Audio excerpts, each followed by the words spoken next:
That's perfect. All right. You ready for situation 3? Let's do it. Okay. This is a long one. Okay. Hi, Snitchuation Room. I feel like I'm losing my mind. Don't we all? I've been dating my boyfriend for just over a year. I always want to stop and break up with him. Gosh. Just try it. He's great. He's kind, stable, emotionally available, good with money, has a solid career, treats me incredibly well. I love his family. There's no obvious red flag, no chaos, drama. We've recently started talking seriously about the future. Here's the problem. No one else seems excited. When I started mentioning future plans to my close friends and family, the response was muted. That's a funny word for it. At best, polite indifference. At worst, visible discomfort. My mom especially will literally change the subject or ignore it when I bring it up. So I finally asked directly. I asked my family and my best friend what their issue was, and every one of them said the same thing. Nothing specific, just not a good feeling. The answer makes me want to scream. What am I supposed to do with that? If there were concrete concerns, I would listen. If someone had any example, I would take it seriously. But there's nothing, just vibes. Meanwhile, from inside the relationship, everything feels healthy, safe, and honestly, really good. Now I'm second-guessing myself constantly. I'm questioning my judgment, resenting the people closest to me, and starting to wonder if I'm missing something huge or if they're projecting their own issues onto my relationship. What do I do? Do I trust my lived experience and move forward anyway, or do I slow down because the people who love me are unsettled? P.S. After racking my brain, here are the only 3 things I could think of that might be considered negative. He's not conventionally as attractive as I am. He's quiet and reserved. He's 5 years older than me and was married once before, over 10 years ago, and it lasted less than a year. What do you think?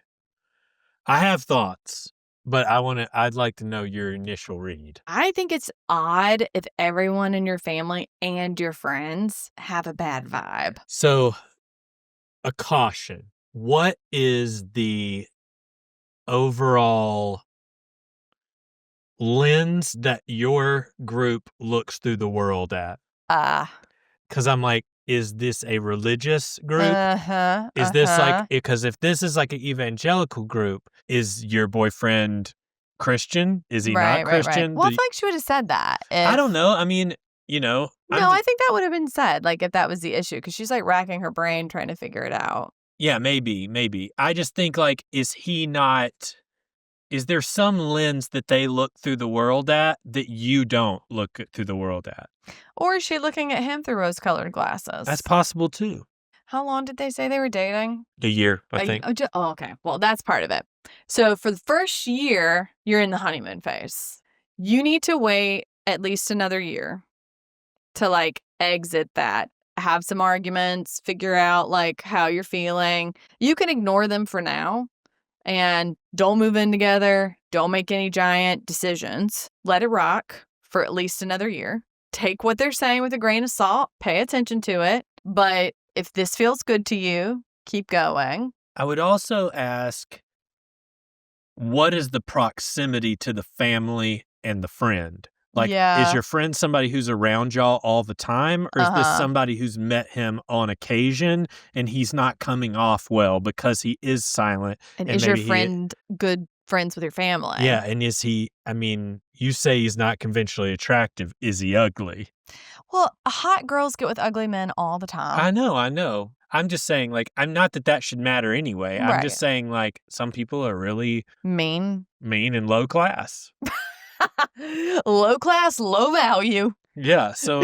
So I think there's a chance. I mean, I also say this, like, do you trust yourself? Right. I mean, do you know what I mean? The bottom line is, if everybody's feeling unsettled, that would make me feel unsettled too. But ultimately, you have to trust your own judgment. And it may mean that you have to make a mistake. It may mean that you stay with him long enough to see what they see. And the thing is like, you have to search yourself. Like, do you trust your own judgment? Yeah. Like, have you made similar errors? Right. Or do you feel really tuned in? Yeah. And like, the thing is, like, there are all kinds of things that friends of mine would probably not approve of that I would do, or decisions I would make, or people that I would date. But that doesn't matter to me. No. Because I'm sure of what I want. Same. Like, if my family didn't approve of someone I was dating, I'd be like, okay. It Like, hasn't it just has mattered to me. never mattered. Yeah, I've never sought that kind of approval because, like, again, my parents were married multiple times. Like, Well, I just was it's like, so funny because, like, even, like, people that I dated, like, in the past, it's like, my parents didn't like them. They didn't like my parents. Didn't bother me. Like, there are a lot of people who are like, if my parents don't like you, I'm done with you. Yeah. Or people it's like, oh, if my partner isn't into you, I'm done with you. Yeah. That's just not kind of how I am. Yeah. Yeah.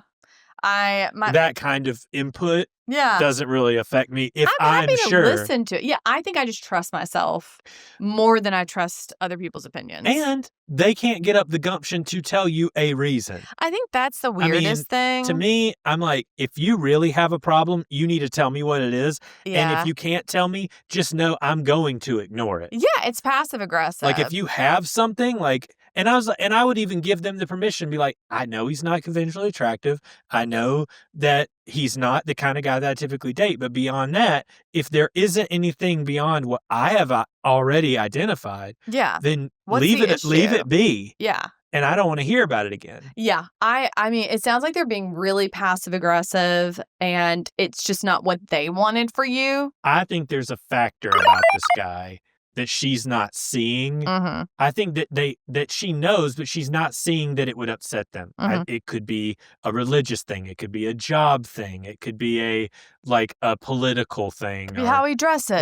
Could be anything. I think there's a blind spot for her that she doesn't necessarily not see, but that she doesn't see that it would bother them so bad. And they are unwilling or unable to tell her. Yeah, because maybe it's embarrassing. Maybe they know it's kind of effed up that they would say what they would say. I would make them spit it out. But, oh, yeah. I mean, I would... Tell me or shut up about it. I'd put them under that light. Get under the lamp. Get under the lamp. What? But when, ask how? you 20 questions rapidly and see how you hold up. Yeah, I don't think they'd hold up very well under the No. scrutiny. So I think you really gotta press in on them, and I think you gotta figure out. This is your life. If you like him, you want to stay with him. Like I said, year one, you're in rose-colored glasses. You're in bliss. From the text, there is nothing that I see as a red flag. Like, if what you're saying is true. If anything, the family doing that is a red flag that's causing her to question herself and then being absolutely unwilling to say. I would feel the same way. Like, I'm racking my brain trying to understand what's going on. None of y'all will tell me. I just don't have a good feeling. And what does best friend mean? I think, like, that's big. Like, is this someone who is in your life on the daily, or is this someone that you just really trust and that you maybe has met your boyfriend a couple of times? Or is the best friend mad because your boyfriend's sick because you did stuff with your best friend all the time and now you're doing stuff with your boyfriend all the time? That could be too. That could be part of it. We don't know the age of this. We need to start telling people to put their ages in. I know. I need more details. Like, how old are y'all? And I need to know, is your friend like close with your family and so they're having conversations? I'm imagining like mid-30s because he was married 10 years ago. Oh, that's true. He's older. He's married 10 He's 5 years older. So I'm thinking Married she's 10 29, years 30. ago. He's like 35, maybe. Okay, maybe like 35, 40. Okay. Well, you said 35. I was about to be like our age. And then I was like, in my brain, Not anymore. I'm 35. Forever. I'll be 41 before you're 40. I know. The fact that I'm turning 40 this year actually makes me want to throw up. Why? What do you think's going to be bad about 40? I don't think anything's going to be bad about it. I just like cannot believe. I feel like I blinked and I went from 20 to 40. Like genuinely. 20 to 40. I do. I'm like, how did this much time pass? I do remember your 30th birthday. Oh, that was a fun one. That picture of me behind Jeremy and Melissa after I drank all of his beer. Oh, well, my thing is that we drank wine all day. All day long. And then I was Got like, a limo. You know what we need? Clam chowder. So I ate a ton of clam chowder and then had projectile vomit. It was a good time. We also all got into this hot tub and it was just lukewarm. Oh yeah, we didn't let it simmer long enough, but we were just like you have to let it go for like 3 hours. Yeah, and we didn't. We just like turned it on for like an hour and got in. I mean, it was freezing cold. It was so cold, and we were just in there drinking, and we're like, "This is great." No, it was awful. Oh my gosh, we had so much fun though. Yeah, my 30th birthday was, I mean, I will say my best advice to people for big birthdays is to have a trip, go somewhere, invite your friends. Like for your 40th, we went to Cancun. Make some memories, baby. That was really fun. And for my 30th, we did the Paso Robles and Cayucas, right? Yeah. So, yeah, have a trip planned. No big deal.